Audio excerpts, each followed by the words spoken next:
ఈ అమ్మాయి కోపంతో తన దగ్గరున్న పెన్ తీసి గోడపైన స్మైలీ అనే అమ్మాయి పేరు రాసి ఆమె దగ్గర చెడ్డ వాసన రావాలని రాస్తుంది. ఎందుకంటే స్మైలీ ఎప్పుడు స్కూల్లోని అందమైన అబ్బాయితో మాట్లాడుతూ ఉండేది. మరుసటి రోజు నుంచే స్మైలీ దగ్గర నుంచి చెడ్డ వాసన వస్తూ ఉంటుంది. దాంతో ఆ అబ్బాయి కూడా స్మైలీకి దూరంగా వెళ్లిపోతాడు.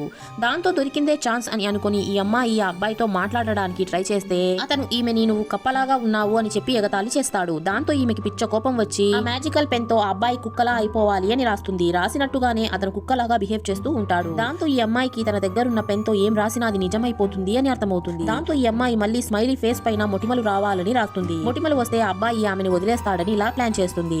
ఇదంతా స్మైలీ మరియు అతని బాయ్ ఫ్రెండ్ కలిసి చేసిన ప్లానే అయి ఉంటుంది. ఎందుకంటే స్మైలీకి ఆ పెన్ గురించి తెలిసిపోయి ఉంటుంది. దాంతో ఈమె తన బాయ్ ఫ్రెండ్ తో కలిసి ఆమెకి బుద్ధి చెప్పాలని ఇలా చేస్తారు. నిజానికి ఆ పెన్ లో ఎలాంటి మ్యాజిక్ ఉండదు. ఆమె ఏం రాసిందో వీళ్ళు ముందే తెలుసుకుని అలాగే బిహేవ్ చేస్తూ ఉండేవాళ్ళు. లాస్ట్ లో వీళ్ళంతా కలిసి ఆ అమ్మాయికి బాగా బుద్ధి చెప్పారు. వీడియో నచ్చినట్లయితే లైక్ చేసి ఛానల్ ని సబ్స్క్రైబ్ చేసుకోండి.